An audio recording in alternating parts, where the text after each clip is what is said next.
Hello and welcome back to my YouTube channel. അപ്പം നമ്മളിതിങ്ങനെ ഇരുന്ന് സംസാരിക്കുന്ന സെക്കൻഡ് വീഡിയോ ആണ്, റൈറ്റ്? Yeah, second video. ഞാൻ ആദ്യത്തെ video okay, this is something, ഒരു ഹാപ്പി ന്യൂസ് ആണ്. ഞാൻ ആദ്യത്തെ വീഡിയോ ഇട്ട സമയത്ത് I had only 14 subscribers, out of which two one was me and one was my husband. So ആ രണ്ടെണ്ണം ഒഴിവാക്കിയാൽ അപ്പം പറയുമ്പം ഐ ഹാഡ് 12 സബ്സ്ക്രൈബേഴ്സ്. ഇപ്പം ഞാൻ ഈ വീഡിയോ ചെയ്യുന്ന സമയത്ത് ഐ ഹാവ് ഒരു 22 ആ ഒരു റേഞ്ചിൽ സബ്സ്ക്രൈബേഴ്സ് ഉണ്ട്. അതിൽ ഓക്കെ, അഗെയിൻ 2 വിട്ടേരെ 20.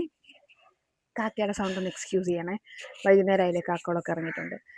അപ്പം അന്ന് ഞാനൊരു ചെറുതായിട്ട് ഇങ്ങനെ എന്നെ പരിചയപ്പെടുത്തുന്ന പോലെ, ആക്ച്വലി അത് എന്താണെന്ന് വെച്ചാൽ ഞാനൊരു day in my life start ചെയ്തു. പക്ഷെ എനിക്കത് കംപ്ലീറ്റ്ലി എടുക്കാൻ പറ്റിയില്ല. സോ ആ ഒരു ഗ്യാപ്പ് ഫില്ല് ചെയ്യാൻ വേണ്ടി ഇരുന്ന് സംസാരിക്കാമെന്ന് വിചാരിച്ച് സംസാരിച്ചായിരുന്നു. ദെൻ ഐ തോട്ട് ഓക്കെ, ഇരുന്ന് സംസാരിക്കുന്നത് മാത്രം ഇടാമെന്ന് വിചാരിച്ചു. അത് മാത്രമാണ് ഞാൻ ഇട്ടിട്ടുണ്ടായിരുന്നത്. ഓക്കെ, സോ ഇപ്പം എൻ്റെ വീഡിയോസ് കാണുന്നവർക്ക് അറിയാം, കഴിഞ്ഞ 2-3 ദിവസങ്ങളായിട്ട് ഞാൻ ഇടുന്ന വീഡിയോസ് എല്ലാം എൻ്റെ വീട്ടിൽ നിന്നാണ്. അതിന് മുന്നേ ഞാൻ കൊല്ലത്തായിരുന്നു, ഉണ്ണിയുടെ വീട്ടിലായിരുന്നു. ഇപ്പം ഞാൻ എൻ്റെ വീട്ടിലായിരുന്നു. അതിന് അതിലെല്ലാം ഞാൻ പറയുന്നുണ്ട് സ്പെഷ്യലാണ്, ഞാൻ 2 വർഷത്തിന് ശേഷമാണ് വരുന്നത്, അങ്ങനെ ഇങ്ങനെയാന്നൊക്കെ പറഞ്ഞിട്ട്. അപ്പോൾ വൈ എന്ന് ചോദിച്ചു കഴിഞ്ഞാൽ, അത് ഞാനൊരു ഷോർട്സ് ഇട്ടിട്ടുണ്ടായിരുന്നു. അത് നിങ്ങൾക്ക് അറിയണം എന്നുണ്ടെങ്കിൽ കമൻറ്റ് ചെയ്യുക. കാരണം നിങ്ങൾക്ക് അറിയണോ വേണ്ടയോ എന്നുള്ളത് എനിക്കറിയത്തില്ലല്ലോ. ആരും അങ്ങനെ കമൻറ്റ് ചെയ്യുന്നത് കാണുന്നില്ല. എന്താ പറയുക, ആർക്കും അങ്ങനെ വലിയ ഇൻട്രസ്റ്റ് ഉള്ളതായിട്ട് എനിക്ക് ഫീൽ ചെയ്യുന്നില്ല. അതിന് മേ ബി ഞാൻ പ്രസൻറ്റ് ചെയ്യുന്നതിൻ്റെ കുഴപ്പം കൊണ്ടാണോ എന്തുകൊണ്ടാണ് എനിക്കറിയാൻ പാടില്ല. എന്തോ അങ്ങനെ ഇപ്പം വീഡിയോ കാണുന്നതിലും ഒരു 1% പോലും ആൾക്കാർ സബ്സ്ക്രൈബ് ചെയ്യാറില്ല. സോ ഞാൻ ആ ഷോർട്സ് ഇട്ടതിൽ ഞാൻ വിചാരിച്ചെന്താണെന്ന് വെച്ച് കഴിഞ്ഞാൽ, ഒരാളെങ്കിലും യെസ്, ആ സ്റ്റോറി അറിയണം എന്ന് പറഞ്ഞു ഒരാളെങ്കിലും കമൻറ്റ് ചെയ്യുകയാണെങ്കിൽ ഷുവറായിട്ട് ഞാൻ ഇടണം എന്ന് വിചാരിച്ചാണ്. ആൻഡ് യെസ്, ഒരാൾ കമൻറ്റ് ചെയ്തു.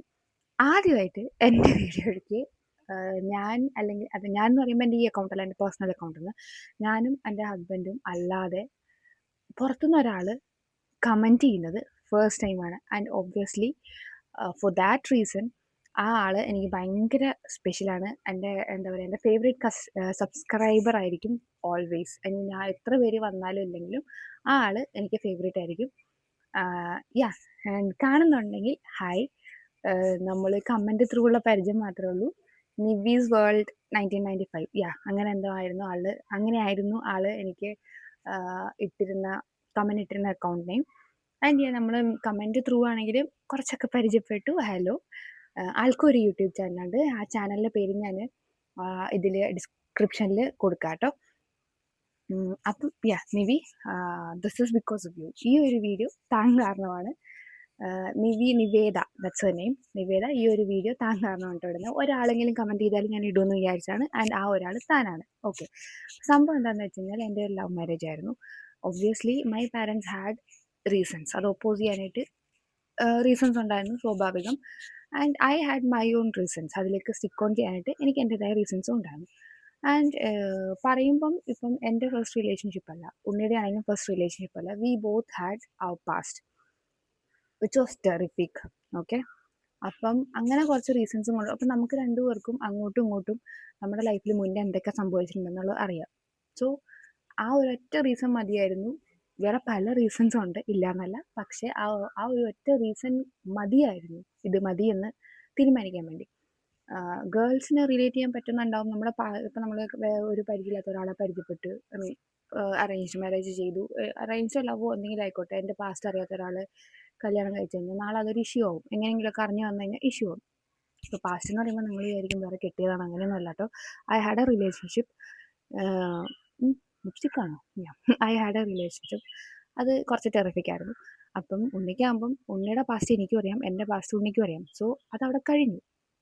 അതായിരുന്നു എനിക്ക് ഓക്കെ, ഇതാണ് റൈറ്റ് ഡിസിഷൻ എന്ന് കൺഫേം ചെയ്യാനായിട്ടുള്ള ഏറ്റവും വലിയ റീസൺ അതായിരുന്നു. എന്ന് വെച്ചാൽ മെയിൻ റീസൺ, ഫസ്റ്റ് റീസൺ അതായിരുന്നു. Okay, so but my parents obviously had their own reasons അത് ഒപ്പോസ് ചെയ്യാൻ വേണ്ടിയിട്ട്.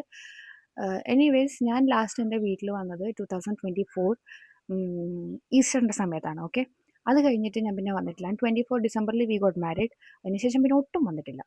വരാൻ പറ്റത്തില്ലല്ലോ, അങ്ങനെയായിരുന്നു. അത് കഴിഞ്ഞ് കുറച്ച് കാലം കഴിഞ്ഞപ്പോൾ മമ്മി കോണ്ടാക്ട് ചെയ്യുന്നുണ്ടായിരുന്നു. പപ്പ പക്ഷേ തീരെ കോണ്ടാക്ട് ഉണ്ടായിരുന്നില്ല. എന്തെങ്കിലുമൊക്കെ ആവശ്യത്തിന് ഇടയ്ക്ക് എൻ്റെ ഐ ഡി കാർഡിൽ എന്തോ അഡ്രസ്സിൻ്റെ അങ്ങനത്തെ എന്തൊക്കെ ഇഷ്യൂ വന്ന സമയത്ത് അതൊക്കെ ചെയ്തു തന്നിട്ടുണ്ടായിരുന്നു കേട്ടോ. അല്ലാണ്ട് അങ്ങനെ മറ്റേ ആ ഒരു അച്ഛൻ മോൾ ആ ഒരു സാധനം ഉണ്ടായിരുന്നില്ല. ഞാൻ വരുമ്പോൾ എങ്ങനെയായിരിക്കും എന്നുള്ള ടെൻഷൻ ഉണ്ടായിരുന്നു. ഞാൻ എന്നിട്ട് പപ്പയ്ക്ക് മെസ്സേജ് അയച്ചു, പപ്പേ ഞാൻ വന്നോട്ടെ വീട്ടിലേക്ക്, അപ്പോൾ വന്നോളൂ എന്നൊക്കെ പറഞ്ഞ്. വന്നപ്പം ആക്ച്വലി ഞാൻ ഇങ്ങനെയൊന്നും ആയിരുന്നില്ല ഈ വീഡിയോ പ്ലാൻ ചെയ്തിട്ടുണ്ടായിരുന്നത്. ഞാൻ ട്രാവൽ ചെയ്തതും വീട്ടിലേക്ക് വരുമ്പോൾ ഉള്ള വീട്ടുകാരുടെ റിയാക്ഷൻ അതൊക്കെ എടുക്കണം എന്നുണ്ടായിരുന്നു. ഞാൻ പക്ഷെ എന്ത് പറ്റിയെന്ന് വെച്ച് കഴിഞ്ഞാൽ, ഞാൻ എത്തിയത് ഓൾറെഡി ട്രെയിനിൻ്റെ ടൈം 11:45 നൈറ്റ് ആയിരുന്നു. ട്രെയിൻ ലേറ്റ് ആയിട്ട് ഞാൻ എത്തിയതാണെങ്കിൽ 1 മണി കഴിഞ്ഞു. വീടെത്തിയപ്പോൾ 1:15 കഴിഞ്ഞു. ആൻഡ് പപ്പ എന്ന് പറയുമ്പം മറ്റേ ഹാർട്ട് ആൻജിയോപ്ലാസ്റ്റി ഒക്കെ കഴിഞ്ഞ് അതിൻ്റെ ടാബ്ലറ്റ്സും കാര്യങ്ങളൊക്കെ എടുക്കുന്ന ഒരാളാണ്. So he slept. മമ്മി ഞാൻ എത്താറായപ്പോഴത്തേക്കും പുറത്ത് വെയിറ്റ് ചെയ്യുന്നുണ്ടായിരുന്നു. പക്ഷേ ഹെവി മഴയായിരുന്നു, ഇരുട്ടായിരുന്നു, എനിക്ക് വീഡിയോസ് എടുക്കാൻ പറ്റിയില്ല. അപ്പം ഞാൻ എന്ത് ചെയ്തു, രാവിലെ പപ്പയുടെ റൂമിൽ നിന്ന് പപ്പ ഇറങ്ങി വന്നപ്പം ഞാനത് ഷൂട്ട് ചെയ്തു. ഫസ്റ്റ് ഞങ്ങൾ ഫേസ് ടു ഫേസ്, ഈ 2 ഇയേഴ്സിന് ശേഷം ഫസ്റ്റ് ഞങ്ങൾ ഫേസ് ടു ഫേസ് കാണുന്ന ആ ഒരു ക്ലിപ്പ് ഞാൻ ഷൂട്ട് ചെയ്തിട്ടുണ്ട്. അത് ഞാൻ ഇതിൽ ആഡ് ചെയ്യാം. ഞാനാണെങ്കിൽ പപ്പനെ കണ്ടപ്പോൾ ഞെട്ടിപ്പോയി. 2 വർഷം മുന്നേ കൊതുക് കടിക്കുന്നതാട്ടോ ചൊറിഞ്ഞുകൊണ്ടിരിക്കുന്നത്. 2 വർഷം മുന്നേ ഞാൻ പപ്പനെ കാണുന്ന സമയത്ത്, ഐ മീൻ ഞാൻ ഇവിടെ നിന്ന് പോകുന്നതിന് മുന്നേ പപ്പ എന്ന് വെച്ചാൽ ഹീസ് 72 റൈറ്റ് നൗ. പക്ഷേ ആ ഒരു 2 ഇയേഴ്സ് എന്ന് പറയുമ്പോൾ 70, ആ ഒരു 70s പോലും he use to look around 55, അത്രേ തോന്നുന്നുണ്ടായിരുന്നുള്ളൂ. പക്ഷേ ആ 70s പോലും 55 വയസ്സ് പ്രായം തോന്നിച്ചിരുന്ന ഒരാൾ ഇപ്പോൾ ഈ 2 വർഷം 72 ആയപ്പം, ഇപ്പം ആ 72 കാണാനുണ്ട്. Okay, I don't know why, self care ചെയ്യാത്തതുകൊണ്ടാണോ എന്താണോ എന്ന് എനിക്കറിയത്തില്ല. ആൻഡ് കണ്ടപ്പോൾ തന്നെ ഞാൻ പറഞ്ഞു വയസ്സായല്ലോ പപ്പ എന്ന് പറഞ്ഞപ്പം ഇഷ്ടപ്പെട്ടില്ല, അത് ഇഷ്ടപ്പെട്ടില്ല. അപ്പോൾ ഞാനത് ഇടാം, എന്തായാലും ഞാനത് ഷൂട്ട് ചെയ്ത് വെച്ചിട്ടുണ്ട്. അത് ഞാൻ എന്തായാലും ഇതിൽ ആഡ് ചെയ്യാം. പിന്നെ ഞാൻ എൻ്റെ വീടിൻ്റെ കുറച്ച് ക്ലിപ്സ്, കാരണം അല്ലാണ്ട് ഞാൻ വിചാരിച്ച പോലെ ഒന്നും എനിക്ക് എടുക്കാൻ പറ്റിയില്ല, അല്ലാണ്ട് കുറച്ച് ക്ലിപ്സ് എടുത്തിട്ടുണ്ട്. സോ ഓൾ ടുഗെദർ ഞാൻ ഇതിൽ ആഡ് ചെയ്യാം. അപ്പം നിങ്ങൾ എന്തായാലും അത് കണ്ടിട്ട് വായോ, എന്നിട്ട് നമുക്ക് ബാക്കി സംസാരിക്കാം. ഗൈസ്, അപ്പോൾ ഇതാണ് എൻ്റെ വീട്. ഞാൻ വിചാരിച്ച പോലെ ഒന്നും എടുക്കാൻ പറ്റിയില്ല എന്ന് ഞാൻ ഓൾറെഡി പറഞ്ഞു. മുകളിലിരിക്കുന്നത് പപ്പ, അപ്പുറത്ത് ടഫിയുണ്ട്. പിന്നെ ഈ വീട്ടിൽ 2 പേരും കൂടിയുണ്ട്, എൻ്റെ മമ്മിയും എൻ്റെ അനിയനും. 2 പേരും ക്യാമറയുടെ മുന്നിൽ വരത്തില്ല.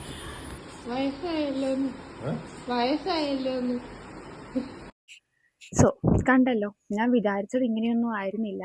ഭയങ്കര അടിപൊളിയായിട്ട് ചെയ്യണം എന്ന് വിചാരിച്ചൊരു വ്ളോഗായിരുന്നു. കാരണം 2 ഇയേഴ്സിന് ശേഷം വീട്ടിൽ വരികയല്ലേ, അപ്പോൾ അതിൻ്റെ ആ ഒരു എക്സൈറ്റ്മെൻറ്റും കാര്യങ്ങളൊക്കെ എനിക്കുണ്ടായിരുന്നു. പക്ഷെ ഞാൻ എത്തിയ 1 മണി 1:15 എന്നൊക്കെ പറഞ്ഞാൽ ഞാനെങ്കിലും എണീറ്റിരിക്കുമോ? പ്രത്യേകിച്ച് ഈ ടാബ്ലറ്റൊക്കെ കഴിച്ച് കിടക്കുന്ന ആളായതുകൊണ്ട് ഉറങ്ങിപ്പോയി, നോ പ്രോബ്ലം. മമ്മി വെയിറ്റ് ചെയ്തു, പക്ഷെ ഭയങ്കര മഴയായിരുന്നു ഗൈസ്. അതുകൊണ്ട് എനിക്കൊന്നും എടുക്കാൻ പറ്റിയില്ല. നേരെ വന്ന് ഡ്രസ്സും ചേഞ്ച് ചെയ്ത് കിടന്നു, അതേ ചെയ്തുള്ളൂ. പിറ്റേന്ന് രാവിലെ പപ്പനെ കണ്ടപ്പോൾ ഉള്ളതാണ് നിങ്ങളിപ്പോൾ കണ്ടത്. ആൻറ്റി അത് വയസ്സായല്ലോ എന്ന് പറഞ്ഞ് എൻ്റെ ഇഷ്ടക്കേടാട്ടോ മുഖത്ത് കാണിച്ചത്. അന്ന് വലിയ മിണ്ടാട്ടമൊന്നും ഉണ്ടായിരുന്നില്ല, പക്ഷേ ഇപ്പോൾ ഓക്കെയാണ്. നെക്സ്റ്റ് ഡേ തൊട്ട് ഹി വാസ് ഫൈൻ. ലൈക്ക് പഴയ പോലെ തന്നെ വൈകുന്നേരം എന്നെ പുറത്ത് കൊണ്ടുപോവുക, സ്നാക്സ് വാങ്ങിത്തരിക, അങ്ങനെയൊക്കെ ആയിരുന്നു. അപ്പം നിങ്ങൾക്ക് ഇത് ഇഷ്ടപ്പെട്ടോ ഇഷ്ടപ്പെട്ടില്ലേ എന്നുള്ളതൊന്ന് കമൻറ്റ് ത്രൂ അറിയിക്കുക. ആൻഡ് ഗൈസ്, നിങ്ങൾ എന്താണ് സബ്സ്ക്രൈബ് ചെയ്യാത്തത്? ഇഷ്ടപ്പെടാഞ്ഞിട്ടാണെങ്കിൽ പറഞ്ഞോ, നിങ്ങൾക്ക് ഇതല്ല വേണ്ടത്, നിങ്ങളിതല്ല എക്സ്പെക്റ്റ് ചെയ്യുന്നത്, അങ്ങനെയാണെങ്കിൽ അതും പറയാം. ഇത് ആരും ഒന്നും കമ്മ്യൂണിക്കേറ്റ് ചെയ്യാനൊരു താല്പര്യം പോലും കാണിക്കുന്നില്ലല്ലോ, അതെന്താണെങ്കിലും. എന്തായാലും ഞാൻ എൻ്റെ ഒരു ഹാപ്പിനെസ്, എൻ്റെ ഒരു ലൈഫ് അപ്ഡേറ്റ് എന്ന് പറയാൻ പറ്റില്ല, എനിക്ക് എൻ്റെ ലൈഫിൽ ഉണ്ടായ ഒരു ഹാപ്പിനെസ് ഞാൻ നിങ്ങളോട് ഷെയർ ചെയ്യണം എന്ന് വിചാരിച്ചു, ഷെയർ ചെയ്തു. നിങ്ങൾക്ക് അറിയണോ വേണ്ട, ഞാൻ പറഞ്ഞില്ല, നിങ്ങൾക്ക് അറിയണോ വേണ്ടതെന്ന് എനിക്കറിയില്ലല്ലോ. അതുകൊണ്ട് ഒരാളെങ്കിലും കമൻറ്റ് ചെയ്താൽ മതി, ഞാൻ ഇടുമെന്ന് ഉറപ്പിച്ചതായിരുന്നു. ആൻഡ് ആ ഒരാൾ താനാണ് നിവേദ. താങ്ക് യു എനിക്കിത് ഷെയർ ചെയ്യാൻ പറ്റിയതിൽ. ഇനിയിപ്പോൾ എൻ്റെ ഈ വീഡിയോ ക്ലിപ്സൊക്കെ പോയി കഴിഞ്ഞാലും ഇവിടെ കാണുമല്ലോ, ഒരു മെമ്മറി പോലെ. അത് താൻ കാരണമാണ്. Thank you. ആൻഡ് എനിക്കിപ്പോൾ ഉള്ള എൻ്റെ വീഡിയോസ് കണ്ട് എന്നെ സബ്സ്ക്രൈബ് ചെയ്ത ഓരോരുത്തരോടും ഐ ആം റിയലി താങ്ക്ഫുൾ. കാരണം ഞാൻ എൻ്റെ ഫ്രണ്ട്സിനോ ഫാമിലിക്കോ ആർക്കും അയച്ചു കൊടുത്ത് അങ്ങനെ ചെയ്യിപ്പിച്ചിട്ടില്ല. എൻ്റെ ഷോർട്സ് കണ്ട് ലോങ് വീഡിയോസിലും ഉണ്ട്, 2 ലോങ്, ഇത് 3rd ലോങ് വീഡിയോ ആണ് കേട്ടോ. അപ്പം അങ്ങനെ വീഡിയോസൊക്കെ കണ്ട് സബ്സ്ക്രൈബ് ചെയ്തവരാണ്. അപ്പോൾ അവരോട് എല്ലാവരും lots and lots of thank you from my heart. Okay, അപ്പോൾ അത്രയേ ഉള്ളൂ. അത്രയേ ഉള്ളൂ guys, bye bye. And thank you for watching. ഇത് ഇത്രയും ഫുള്ള് കണ്ട ആരെങ്കിലും ഉണ്ടെങ്കിൽ thank you so much for watching my video. Video കാണുന്നവരൊന്ന് സബ്സ്ക്രൈബും കൂടി ചെയ്ത് സപ്പോർട്ട് ചെയ്യണേ.